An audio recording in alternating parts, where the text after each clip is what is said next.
taking this time. Thank you for taking this time to, after school, after a long day, after a long Tuesday, I don't even know what day it is, after a long Tuesday, to be a part of this. I'm going to just jump right in, and we're going to go over our agenda today. So we're going to be doing a little grounding, thinking who's here in the room, understanding some of the shifts that's happened in science, why they've happened. We'll be talking about 3 dimensions of science, teaching and learning, and we'll be looking at the glue that holds all of them together, phenomena, and we will be looking at some great teacher toolkits that you'll be able to hopefully take with you for your next science lessons. And then we'll end with any clarifications and an exit ticket that will hopefully help you and us see if there's anything else we need to know or some exciting things that you feel like you've learned. So let's dive in. Here's a little bit about me. My name's Jamie Stevens. I sent you an email with a little bit more about me, but here's a quickie. I've taught all around the world. I'm originally from California, but have taught in Singapore and Shanghai, Istanbul, San Francisco, LA. I'm in Chicago now, and I've been teaching elementary school, everything from 1st to 5th grade. And for the past, I guess you could say almost 5 years now, I've been the STEAM instructional coach. For 3 of those years, it was at the American School in Shanghai for the... Oh, I haven't heard from them. And from the, and I've also worked with the Office of Overseas Schools at Washington, D.C. to help write their curriculum for schools that are American schools around the world. I've also have a huge passion for maker spaces and engineering labs. So I've had the wonderful opportunity in Shanghai as well as in California to help build different engineering labs for elementary school.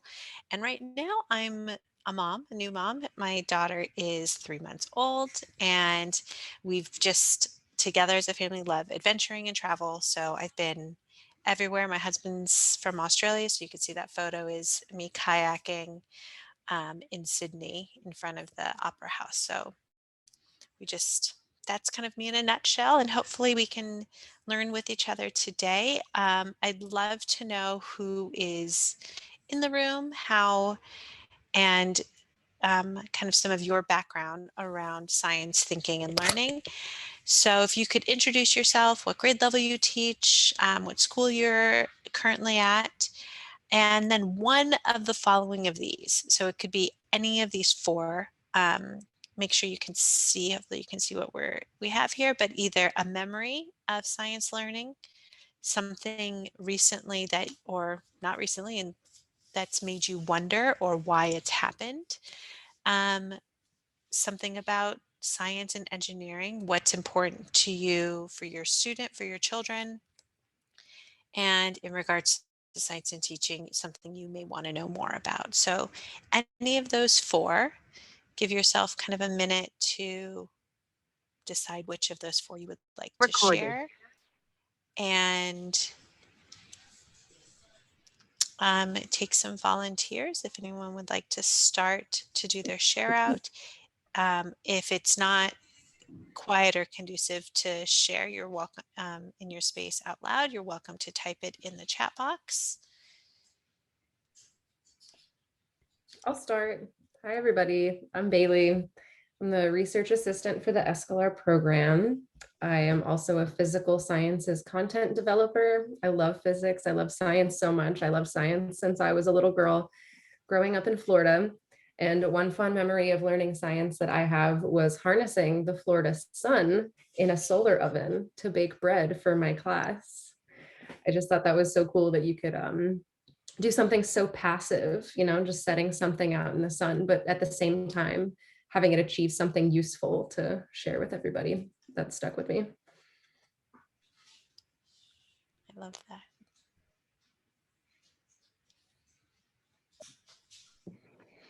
I'll go next. I'm Stephanie Ott. I'm a 4th grade math and science teacher at Farragut Intermediate in Knoxville.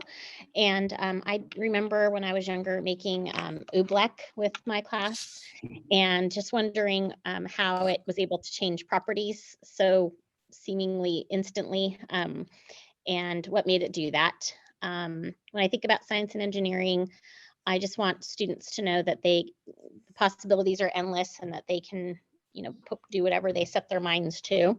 And I want to know more about just ways to make the 4th grade curriculum more engaging, more hands-on, and just more exciting for the students. Thank you. Nice to meet you. Hi, my name is Michelle Skills. I'm at Farragut Intermediate as well, teaching 4th grade science. I had an experience when I was younger where we got to do the owl pellets dissection, and they didn't give us any information, so it was quite interesting. We were they just said, try to figure out what it is. And it made us all really curious. And then we started finding things in there and like, ooh, so it was kind of a fun way to introduce it. And something that's happened to me recently is going to Florida, and there's all the ocean was filled with all the green algae, and it's not always like that. So it was my first time to Florida because I'm from California also, and new to Tennessee and the East Coast. And so just kind of curious as to why it was filled with algae at that particular time I was there. Oh, fun. I'm curious now too. I'll go next. My name is Ann Riddell. I'm a 4th grade math and science teacher at Farragut Intermediate School. This is my 24th year of teaching. I've taught 1st, 3rd, 4th, 5th, and 6th. I love science and math, and I like integrating both of those subjects as much as I possibly can. But I've always enjoyed coming up with experiments for my students to do, how to take the book work and bring it to life in some type of experimentation. In Florida, I had a class that researched, developed, grew a butterfly garden to host caterpillars. We watched them munch, and then chow down and then build their chrysalises and then eventually emerge as monarch butterflies. We actually won a state award for that experiment, so that was pretty cool. And I just know that my kids light up anytime we're doing an experiment or some type of simulation. They just absolutely come alive. So more of that would be exceptional.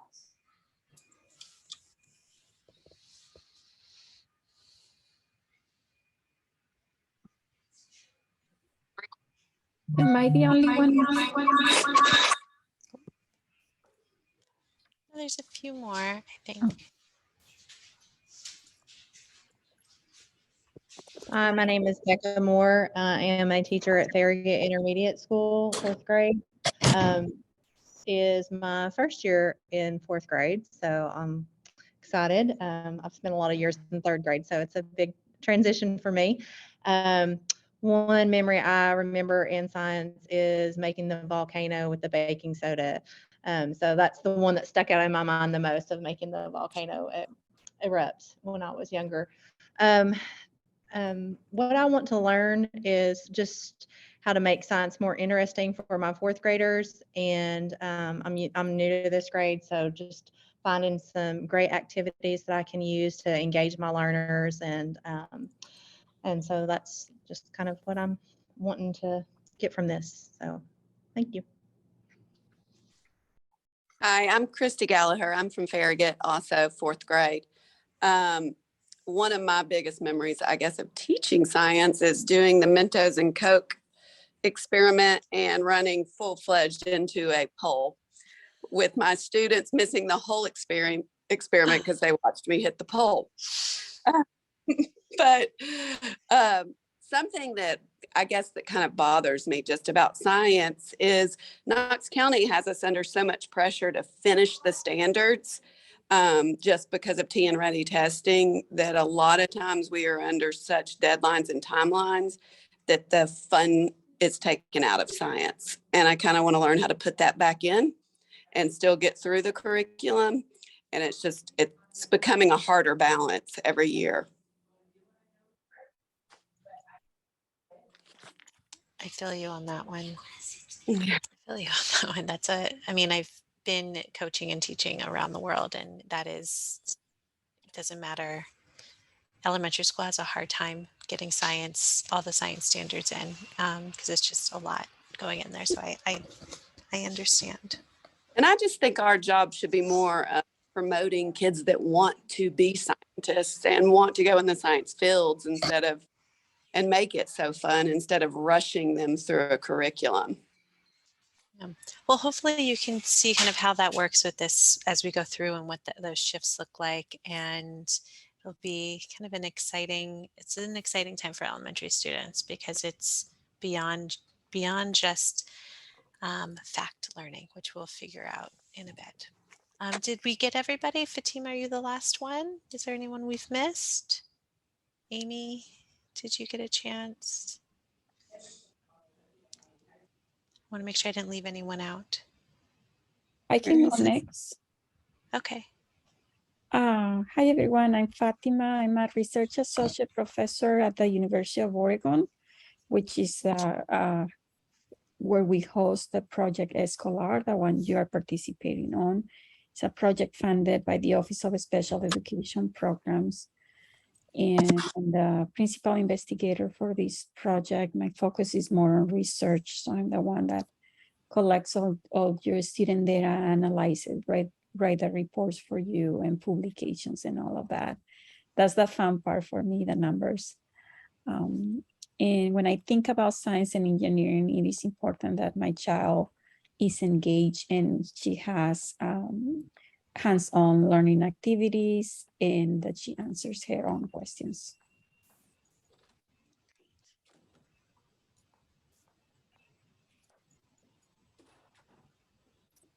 Feel free to put into the chat if you didn't get a chance to share and you'd want to share. Feel free to type it in there. But I'm gonna keep going because I know time is precious. So as I had shared with you guys before, I've been a STEAM instructional coach for the past 5 years, and in specifically elementary. So I, as a elementary school teacher as well, I understand kind of how things have been and are moving towards, and some of you may have already started moving towards this shift in teaching, and some of you, this might be brand new to you, so please feel free to chime in, put questions in the chat, anything like that. We're here.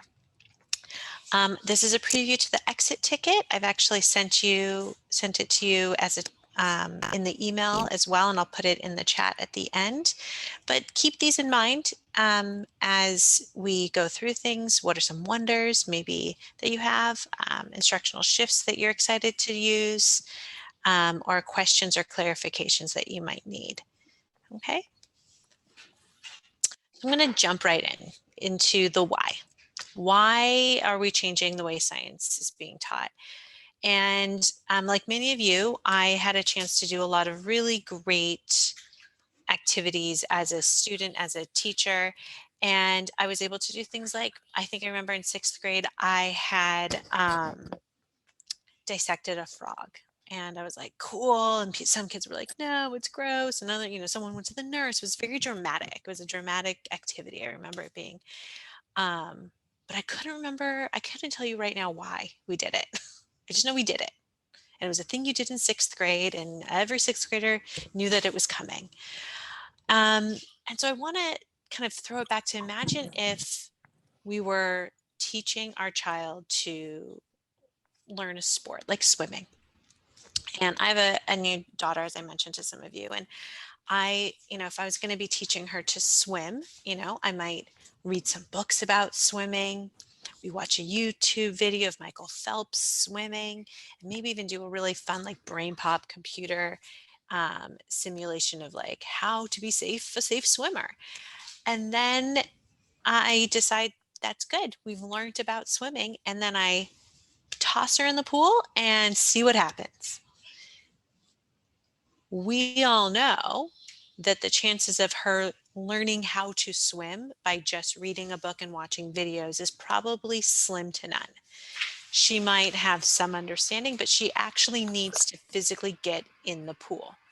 And even if I were to kind of take her in a baby pool, or, oh, she's had a bath, we're good, she's been exposed to water, we know that she actually needs to physically get to know what her body can do and practice. The key is practice this.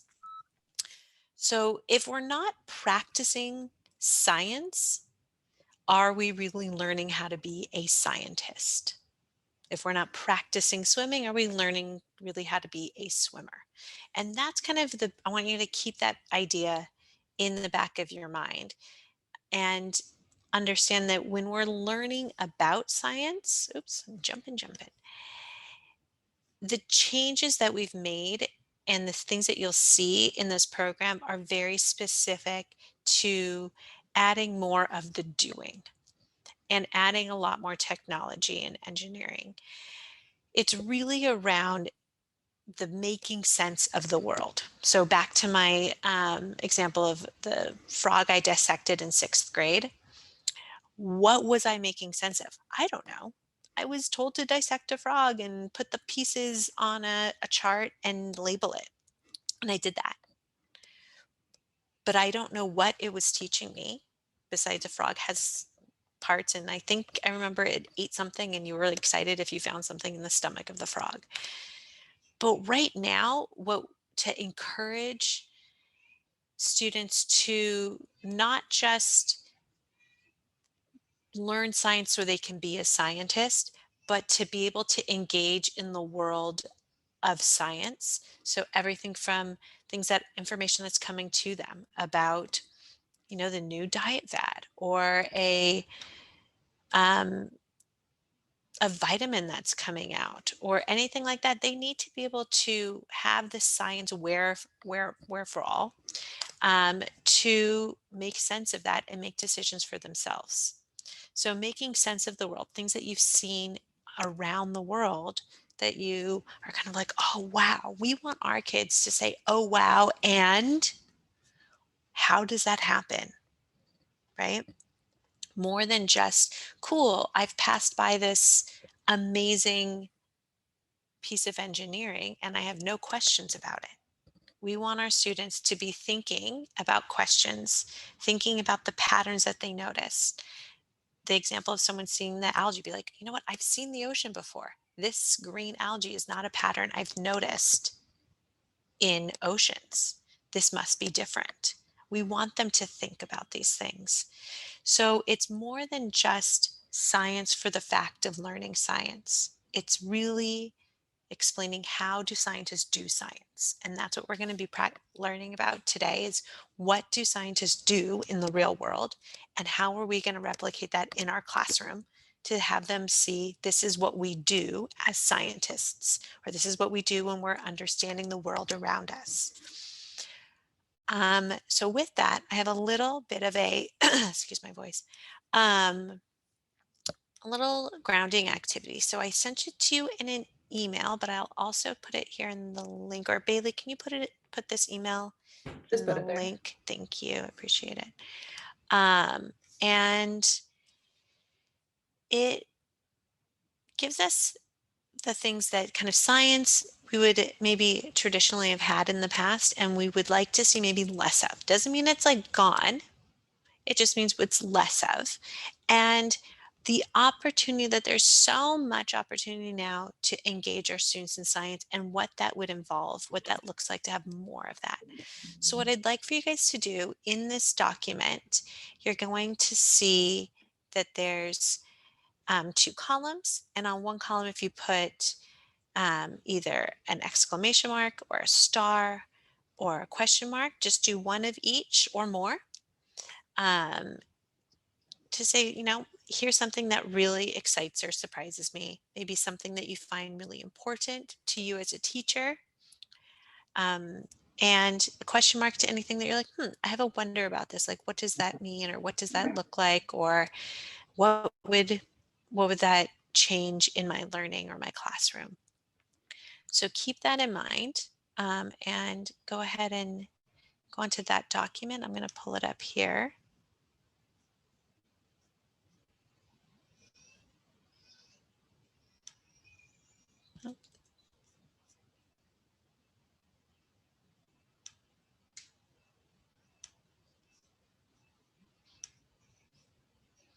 So if you have this document, it should look something like this.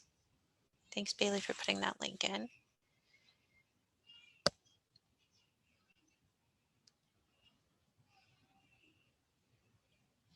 And one of the key ones I'd like, if you, as you read through these, the last one, I'd really like for you to take a look at that, and you're going to see a lot of those engagements changed for those students that may have been perceived as not be able to do it, whether it's language reasons or learning differences. Keep those in mind as well.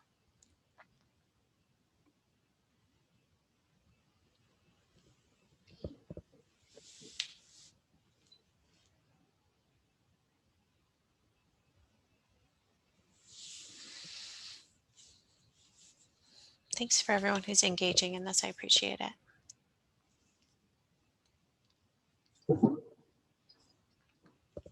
I can see there's a lot of kind of thoughts around the change from worksheets to a more broad spectrum of ways your students can show their understanding. That's awesome. It is exciting.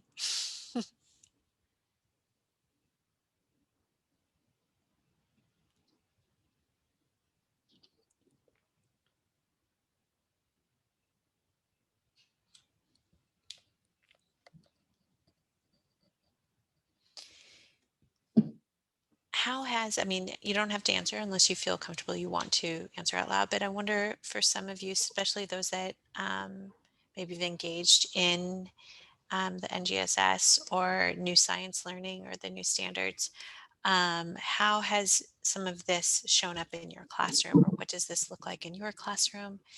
Are there things that you feel like, yeah, I've been doing this, this is not new to me, or some things that are feeling like this is exciting, I'm looking forward to seeing how this looks in my classroom?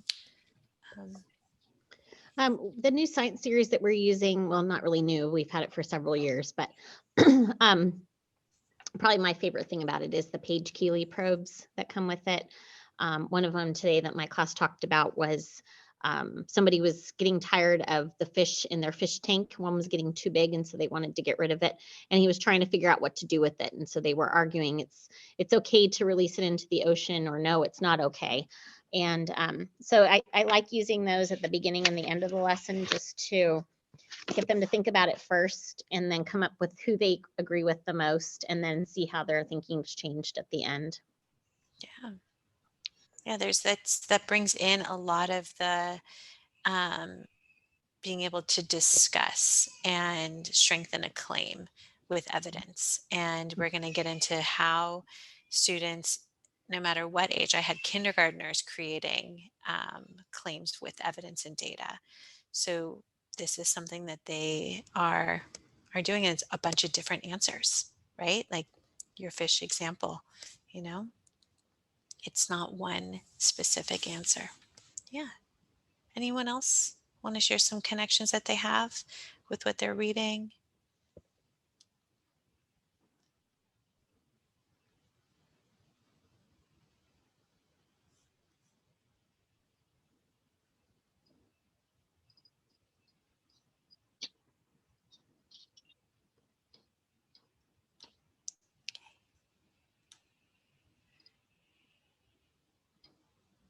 So some of you may be familiar with this, and I know that may not be using specifically the NGSS, but I know that some of you are familiar with three-dimensional learning, and and those that aren't, this is the perfect time, but just to give you guys a deeper understanding of it, it's really based off of three parts of how scientists figure things out, right? They use the practices. Remember, I gave you the example with the swimming, right? That's what they do, right? It's how engineers do science, what we see, the different practices we see them do on a daily basis. And we can think about it as like how students learn. Then we have our concepts, and those are cross-cutting concepts. So I like to even think as an elementary teacher that a lot of these concepts can go just beyond science. These concepts cross over to literacy, to math, to social studies, to writing. And they also cross over all of the disciplines. So you'll see these practices and these concepts in life science, physical science, earth science, and within your engineering and technology. And those core ideas, it's the what, right? How we think about it and the types of questions we want students to start asking, or how we want them to explain themselves, is within these concepts.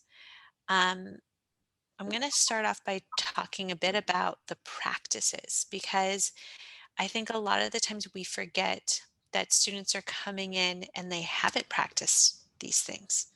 I think about it a lot with when I taught reading, that you're doing a lot of practice of reading, and you're teaching them how to read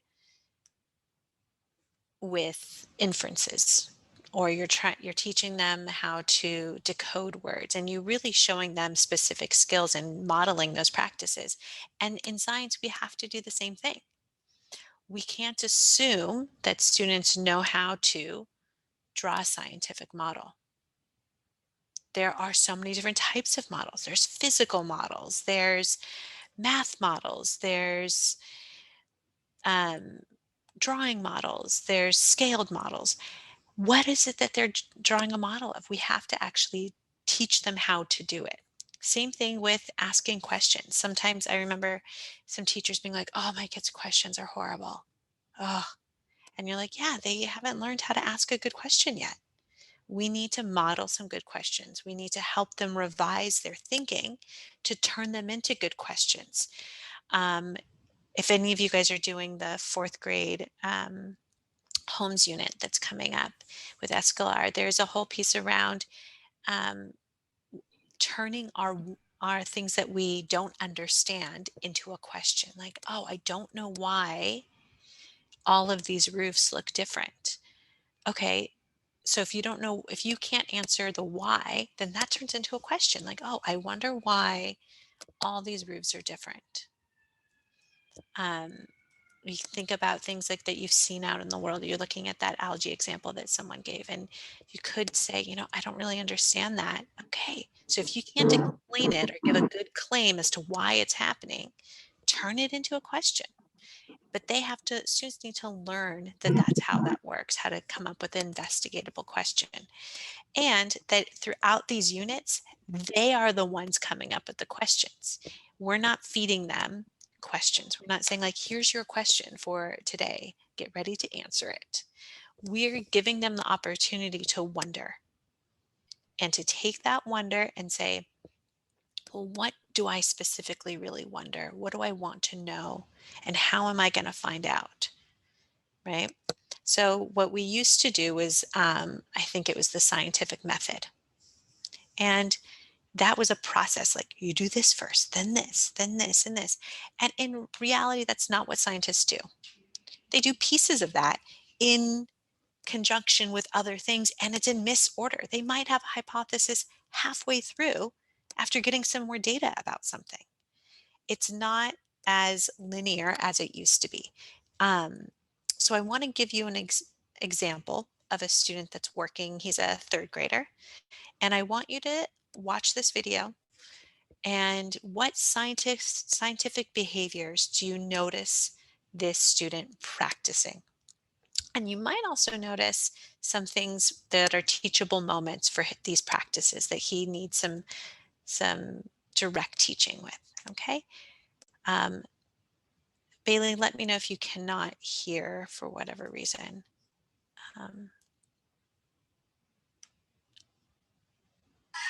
Can everyone see and hear?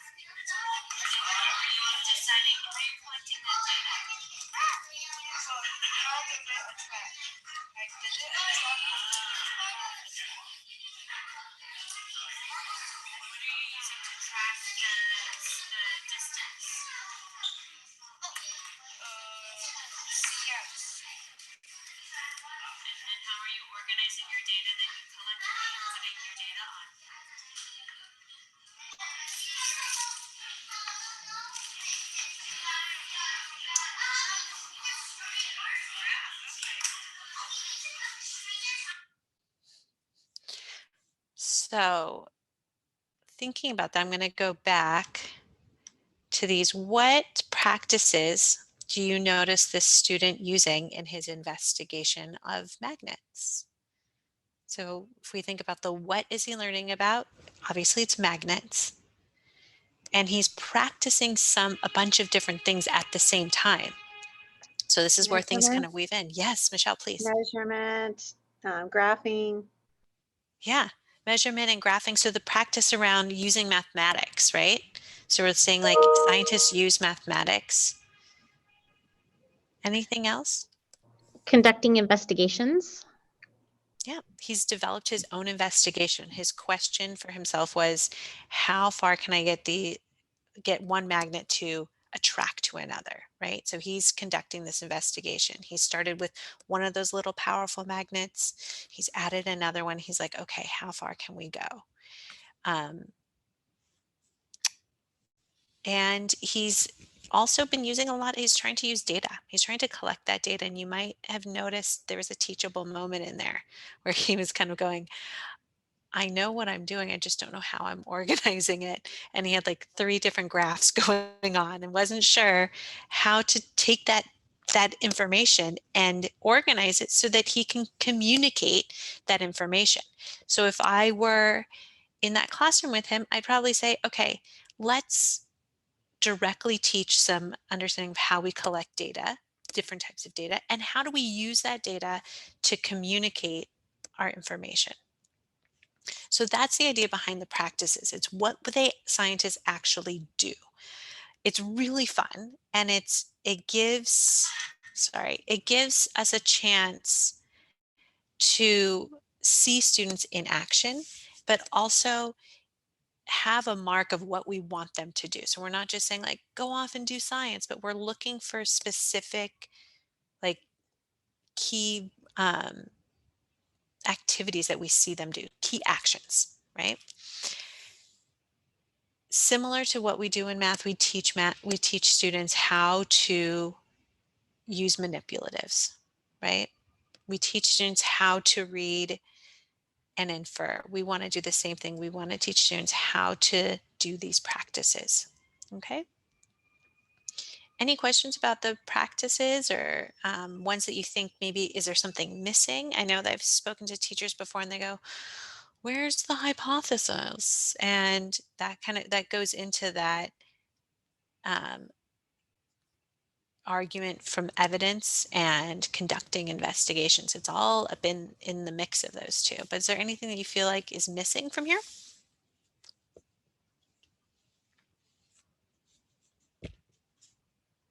Any science practices that you're like, I'd want my students to do this. I don't see it here because they're very, there's a lot of depth behind each of these, and you'll see that in the units as well.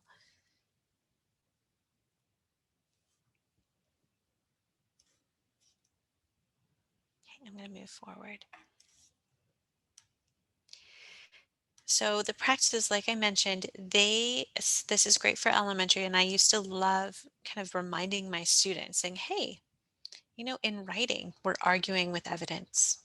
In science, we're going to argue with evidence as well. And you know what? In math, when you tell me that this is the answer, I want some evidence. I want you to show me your thinking.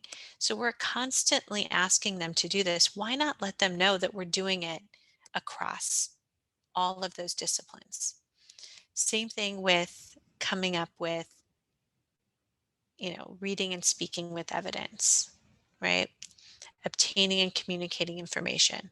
These are skills that you're teaching them in language arts, and then you can bring it back into science. Saying, you know what, in reading, remember we needed evidence before we said that this character was a rude character.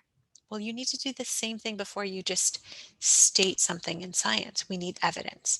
So using that vocabulary across disciplines is really powerful for students as well. So this one, I love this one. And we're going to be talking a bit about thinking patterns and how students think about science. And one thing to know is that students are constantly thinking like a scientist, but it's really our role as teachers to give them the words to explain what they are thinking. So here's an example of a young scientist, I call them. What is this child trying to figure out? Causing all sorts of mischief.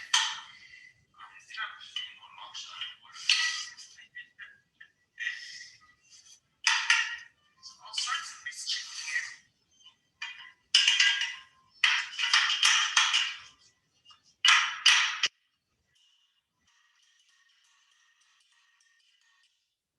here. I hope your sound was way up for that one. What was this cutie trying to figure out?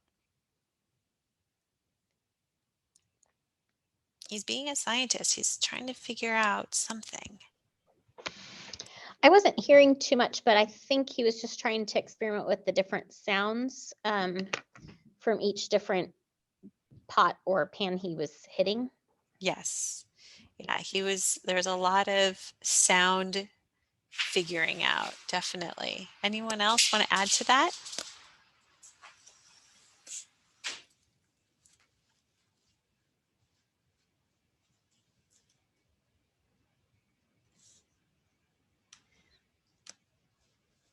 Oops, sorry. Well, as we look at these cross-cutting concepts, this might help you guys out. What were some of the things that this child was doing? These are how we think about a phenomena. This kid's looking, and he's banging, banging, banging. And I mean, initially, Patterns. yeah, he's looking at the patterns. He's like, okay, when I bang down here, it sounds like this. When I bang up here, it sounds like this. When I bang this other one, it sounds like this. What is the pattern or not pattern? He's looking at cause and effect. How does this work, right? And if we get into our systems, he's really looking at kind of the scale and proportion. If things are bigger and smaller, does that change the sound? So all what we need to do with maybe not that young, but with our students is to give them this vocabulary. Be like, they'll be talking and talking, be like, oh, so you've noticed a pattern. That's what scientists call what you figured out. It's a pattern. And we give them that vocabulary. We give them the power to speak like a scientist. We say, oh, so you've noticed that the magnets are stronger if you add more. Well, we're talking about a lot of the cause and effect and also stability and change. How things are balanced and unbalanced. Give them that vocabulary. This is what you'll see throughout the units will be questions that specifically are asking students to use this vocabulary. And specifically for you as the teacher to teach into this vocabulary. If you have these words up and around, the kids will use it even more, being like, a cause that I noticed, or this is a system, I think, and they can get into using that rich vocabulary as scientists do. And this is actually how we will engage in the content. So this is just one example of how a year can be laid out. with different content and that it kind of spirals through. I know your guys is probably a little bit different, but these are the core ideas of science, right? Life science, earth science, and physical science. And the glue, this is my favorite part. So I want to engage us in a little bit of learning together. And when we look, we're going to be looking at something called phenomena. And I know that some of you might be familiar with it, and some of you might be familiar with teaching without phenomena. And I'll explain as we go through the difference between phenomena-based science teaching and project-based learning science teaching as we go through.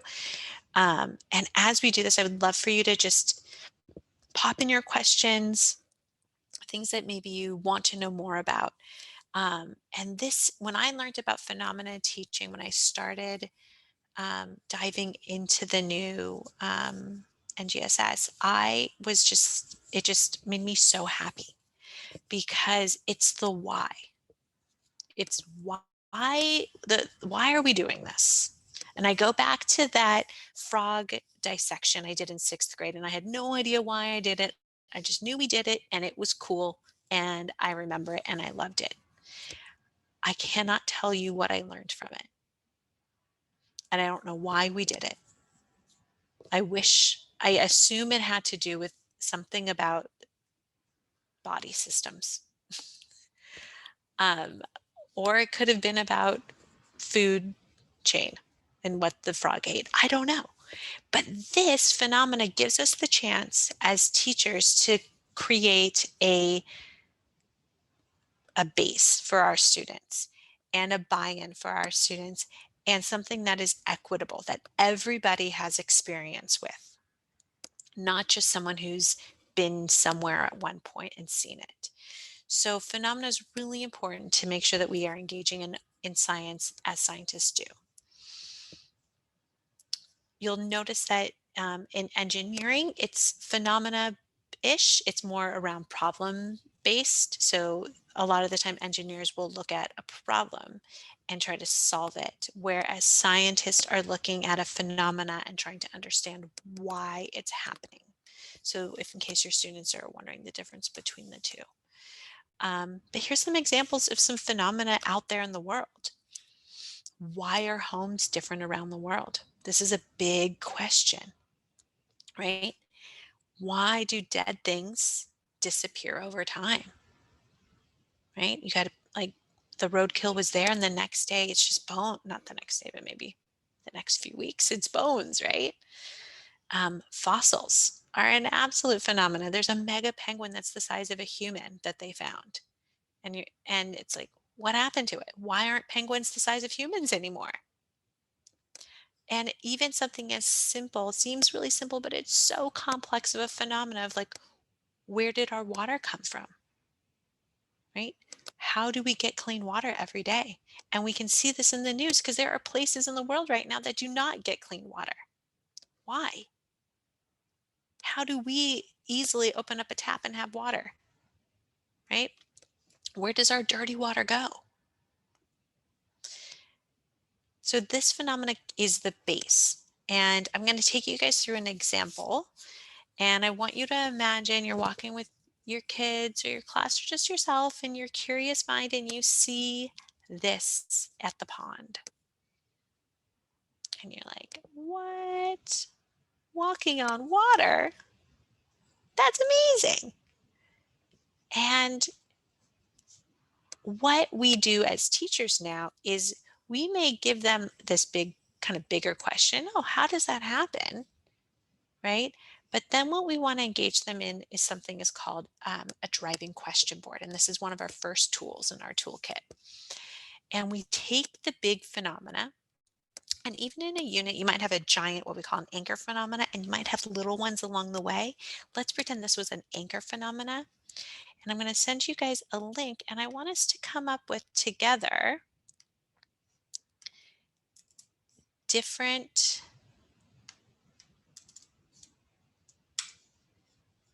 oops, wonder if I might have sent that as a direct message.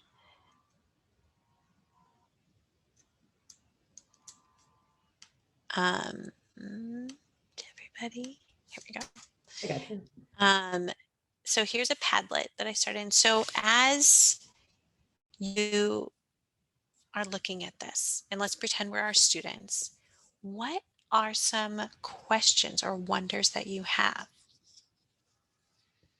And just pop them in. You can just press the plus button here and add anywhere in there. What are some questions that you have that would help you? Now, this is the key thing that would help you understand why or how this is happening. So as you guys are doing this, think as the teacher, as the teacher, you would have your students independently come up with as many questions as you possibly can. Just every question, good, bad, ugly, just give them a solid 5-10 minutes of answering questions or asking questions. As they've done this, then you can pair them up with another person. And this is what it's kind of like a think, pair, share. But they've thought of a bunch of their questions now. They've paired up with someone else. They're going to share their questions. So if Bailey and I were partners, we'd share all of the questions that Bailey came up with and not share all of the questions that I came up with. And then together, we're going to come up with 2 questions as a pair that we want to share out with the whole class.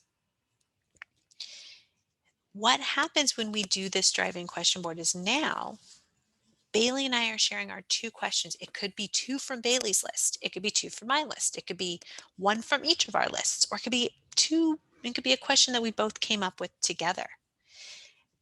And we share that out with the whole class, and now we're invested. Our question is up on that board. We want to get our question answered. And guess what? Someone else in the class had a question that's very similar. And we can start moving these around to say, oh, someone else had a question about the legs and the feet. I'm going to move these together. Right? What does it, can other things walk on water? Right? Oh, this one wants to know about under the feet. Oh, so maybe these 2 go together. Right? So thinking about how they might group together and be the same, that creates the lesson questions. And what we've done is kind of anticipated what the students are going to be asking. And part of what you guys will be doing is adding to that if there's some other possible questions that they ask. But we've anticipated the questions that they ask, and then we give them this, sounds funny, but this illusion of, oh my gosh, this is your question. Let's do an investigation about it. We as the development team have already kind of anticipated the questions, and we have the engagements ready for you. But this piece makes it as if the students are saying like, oh yeah, this is my scientific question. I do want to know how this happened. And through that, and I'll give you an example of a couple driving questions as well. Sorry, excuse me. I'll come back to that. Here's an example of a driving question board in a classroom. This is a 5th grade example, and they were trying to figure out why dead things disappear over time. And you'll see that all of their questions are on there. And then as they went through the unit, they started to build upon this, build evidence. So models, you can see here, there's some math models in here. And they also start answering the question. So what do the birds eat? Right? Sorry, I apologize. Stop. But you see that throughout, they're getting their questions answered. And it's, is this evidence? Do you have evidence to answer this question? So this is where these driving question boards become amazing tools throughout your whole entire unit, especially since in elementary school, we tend to have a lot of maybe holidays or events or field trips and things like that where we might miss out on science for a couple days. This helps bring us back to say, remember we did this last time? Or remember, these were your questions. We're going to answer these. It doesn't have to be fancy. It could be on tech. It could be on the board. It could be on a big whiteboard, whatever works for you guys as your class. But it really helps to have a display area of what you guys have been doing, what you've been learning about, what you've been figuring out. On driving question boards, I've seen others put vocabulary, new vocabulary words that they've earned, and we'll talk a bit about what that looks like. But I'm going to pause before I go into some of these other teaching tools because phenomena is so huge that I'd love to see if there's any big questions or wonders that you guys have. How is this phenomena teaching similar to what you do in your classroom right now? How is it different?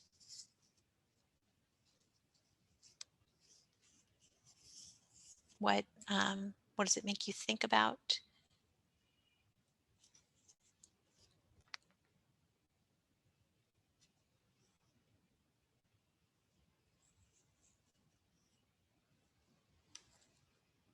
Has anyone used phenomena before, maybe? Is this something that you've done in your classroom before? Is there a good phenomena that you've used?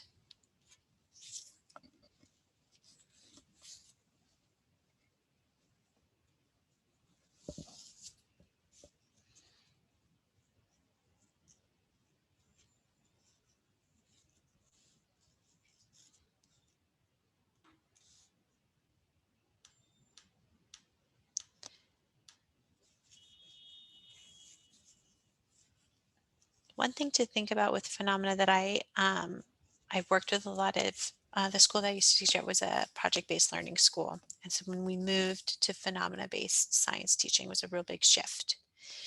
And the big shift was around the science project or the things that we're doing, the activities. And with phenomena, sometimes students, it is reading that is part of understanding that phenomena and watching videos. Sometimes it's a hands-on piece. Sometimes it is looking at a video again and again and analyzing it with math, mathematically understanding the weight of a maggot.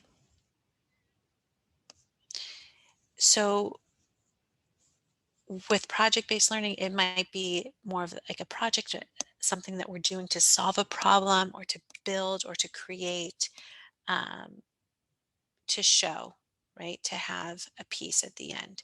With phenomena, our goal at the end is to have a claim based on evidence that helps answer a big question. In some units, there is engineering included in that, it depending on the unit and the standards that are involved. And some, there's not a project, and your end goal is that the students can have a really solid claim to a big question. Why does a flood keep occurring on this hill over and over again?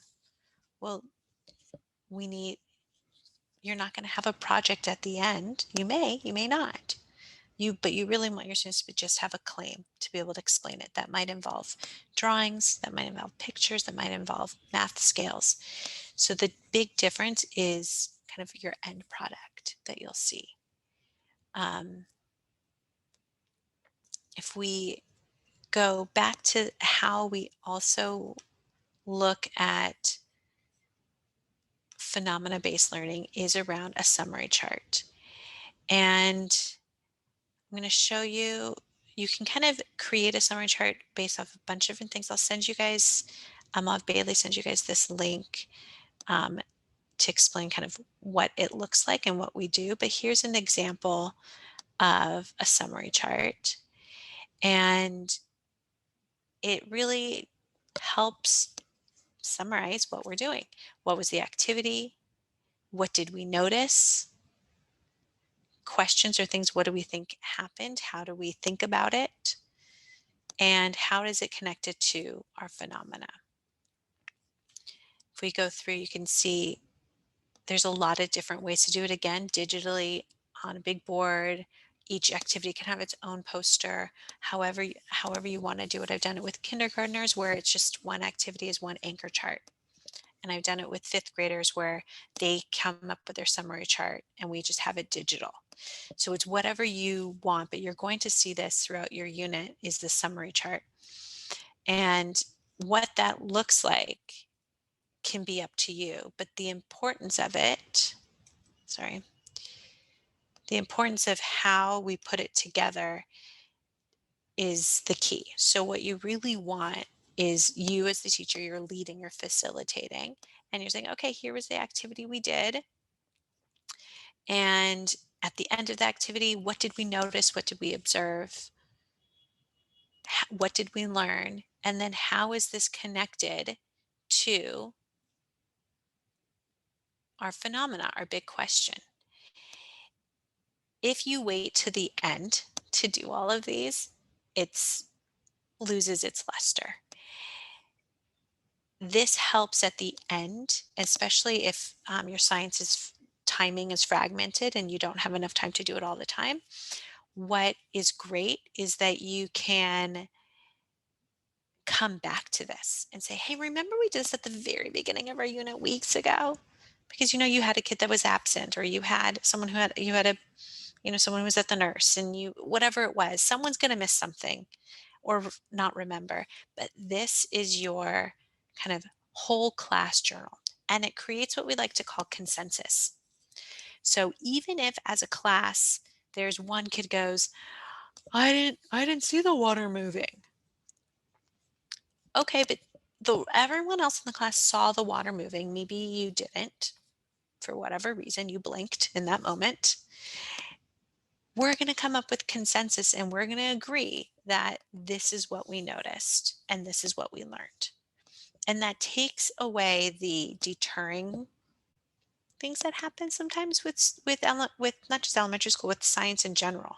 There's always going to be something that not everyone agrees on, but we come up with consensus. Okay, let's agree that the water moves down the hill.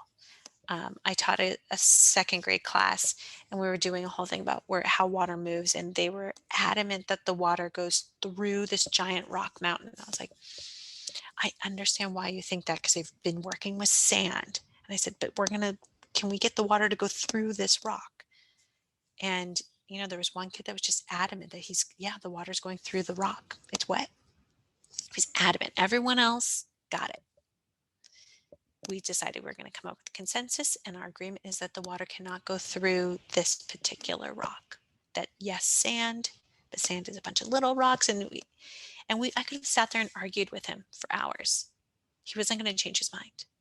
So consensus is really important as scientists, and it's also important as you then build your claim at the end, because now you have all this evidence. Oh, remember we did that light experiment? Oh yeah, that's right. Use that as your evidence. Oh, got it. Right? It's teaching them how to come up with a good claim. The other piece that we talk about is around vocabulary, and this is a huge one, is what I remember doing this even as I started teaching 20 plus years ago, that you give the kids all the vocabulary words, be like, here are all the words for our next science unit, memorize them, like get your flashcards out, everybody. I think I did it in high school and elementary school too. I had my stack of flashcards. I'm like, okay, like mitochondria, got it. Like, what, you're learning these words. Well, now the shift is not around this memorization of facts and vocabulary, but what I like to call it in elementary school, it's like you earn a couple science words. So for example, we're doing a whole thing about how water changes, right? So we could say, the kids are like, oh, it's bubbling, the water bubbles. Yeah. Well, scientists use the word boil. So that's our science word. Can we use the word boils? Great. But if you want to be really fancy and you want to be a real scientist, we're going to use the word vaporize. And you give them it in real time as they see the water boiling, or right afterwards in that summary chart. You can have another column that says science words from this investigation, right? We then ask the students to use that. So if they still use, oh, in their claim, like, well, I know that this is true because the water bubbles. Oh, what's the science word for bubbles again? How can we use that? Then, oh yeah, that's right, vaporize. So you're giving it to them in context. You're giving them the facts in context. Oh, so there is a law that says that when something's heavier, it goes faster down the hill. There's something, we have a name for that. There's a law around that, and you give it to them once they've seen it or figured it out. You might use this a lot in your reading, where you're teaching kids how to read how to read and investigate, kind of infer something. You're not going to say, okay, today you're going to infer. You would probably give them examples and say, here's this incident that happened in the book. I'm going to infer, or the student might say something like, oh, you've used an inference, right? You tell them what they've done. You've given them that vocabulary. It's the same in science. We can call it everyday words versus scientific words. Okay. Those of you working with students who are learning multiple languages and English might not be their first language, keep in mind that some science words are a tier 3 words. It's specific to science, right? Electromagnetism, right? Whereas some of the tier 2 words that we're using, for example, analysis, goes across multiple subject areas. And then, of course, our everyday words. Keeping in mind that we need to explicitly teach tier 2 and tier 3 words, and as they come up and the kids see them. I have here in my toolkit a bunch of different ways to do that. And one of the ways is just could be around morphology, and saying like, oh, you may have noticed that we have pre in here. Oh, like predict. Oh, we have things that are, in science that are predictions as well, right? And so you want to kind of use those similar words around that. And then the last kit, and I love this, and hopefully we can get you guys to start doing these, is around these science stems. And here's one example of using science stems to help really get into the cross-cutting concepts. So this concept is around cause and effect. And here are some of the words that we want them to use, right? The evidence tells me that, right? Cause and effect words. As a result, therefore.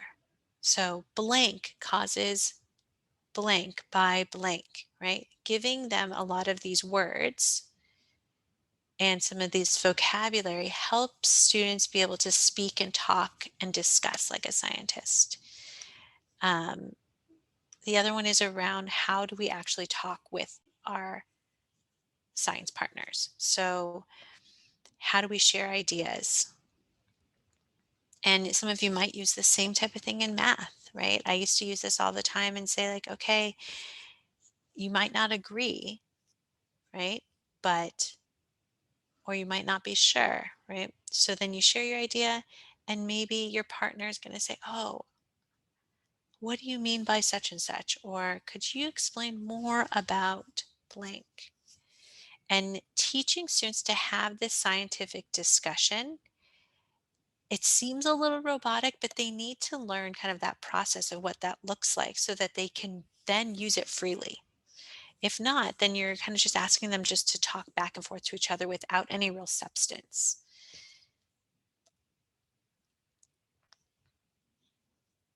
By the end, you want your students to be able to compare ideas and disagree with each other, agree with each other, and really build upon their science understanding through talk. There's a lot of different sentence stems out there. There's a lot of different question starters, and we've added a lot in the units as well, specific questions that would help model this as well. So you might, as a teacher, say, oh, I heard you say such and such. Could you explain what you mean? Could you clarify what that means? Or can you give me some evidence to that? And then having students do the same thing.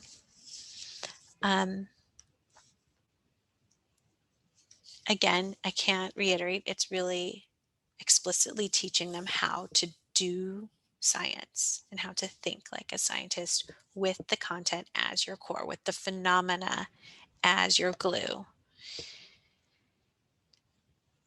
So if there are, this is a really great time for questions. I'll throw this link into the chat. Also, anything that you guys want to share, if there's something that maybe you have done in your classroom or something that maybe you'd like to add on that has worked well in your classroom that goes along with this and you want to share, please do. Please feel free to share in vocally in the chat or in this Padlet that we have. So looking at it, just 3 questions. I know that NGSS isn't what you guys are specifically using, but with the new science, with the 3-dimensional science, we can call it. An instructional shift you're excited to make or use in your next science lesson, or any clarifying questions that you have from today. While people are working on that, I'm also here to, if anyone wants to share some ideas that they have, some things that they are excited to share with everyone else that they've done that's based off of the 3-dimensional science, or maybe a question if you want to try to brainstorm or figure something out that's going on with you guys in the next coming weeks. Yeah.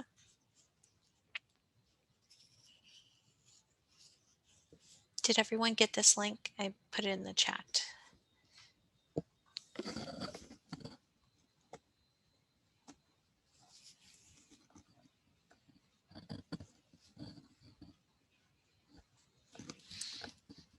I see that first question around grading, and I would say specifically thinking about your goal of that week. Maybe that goal of that week is that you really want the students to model how water flows through land. And at the end of the week, they need to have had a good claim that's based off of evidence, and you want them to have used some of that scientific vocabulary. I think putting in having the goal being, okay, at the end of the week, they have a claim with evidence. How did they do on that? Then, and having your marker of what you expect from them on that. Another way to do it is, and you can say it, if it's mostly a discussion piece, you could say, you know what, maybe you're giving them the grade around how are they having their discussion with their partners, or what types of questions are they asking if that's your goal for the week. Look, I really like going off of it from the practices personally. When I've redone report cards with schools, we look at the practices and say, okay, how are they doing in asking questions? How are they at modeling to show their thinking using modeling? And we actually have split up our report cards into the practices. But that's that's huge. I don't expect all schools to be doing that, but if you're on your own and you need to have something to mark them from, the practices are a great place to start. It's something that you see that they're doing.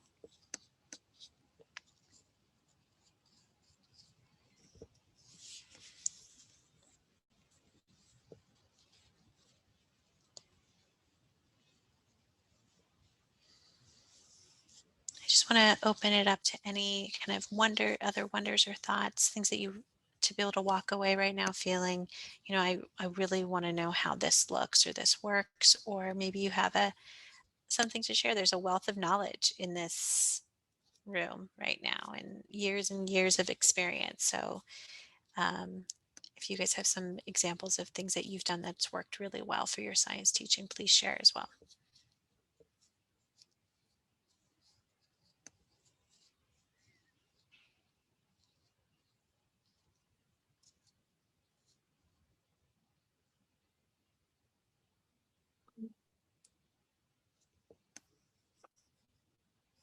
And maybe some of your states have not adopted the next generation science standards, but you can talk about in general about this science teaching approach that Jamie just talked about today.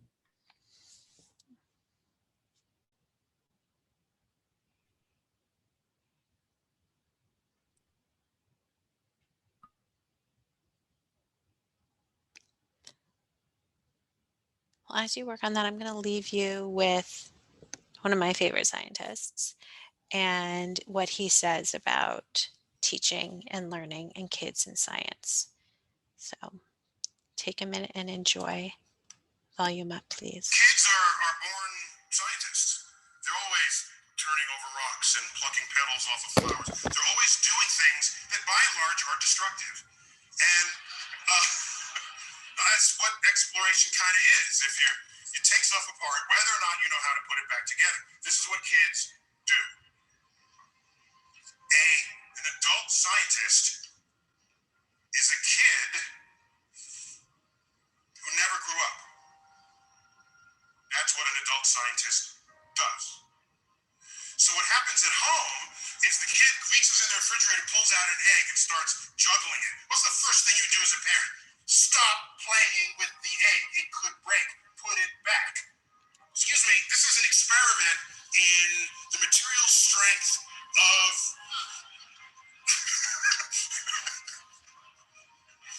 Let the kid find out that when it drops, it breaks. This is a physics experiment. Rapidly turned into a biology experiment, okay? The yolk oozes out and say, hey, that becomes a chickie one day, okay? Wait, how does this gooey yolk become a chicken? Well, that's biology. Check that out. And what did the egg cost you? 20 cents? President of Harvard once said, if you think education is expensive, you should try the cost of ignorance. So we don't have enough parents who understand or know how to value the inquisitive nature of their own kids because they want to keep order in their household. Kids go into the kitchen and pull out all the pots and pans and start banging on them. What's the first thing you say as a parent? Stop making all that noise. Stop the racket. You're getting the pots and pans dirty. You just squashed an entire experiment in acoustics. So, I'm not worried about kids. People say, what can I do to get my kids interested in science? They're already interested in science. You're the one who's the problem.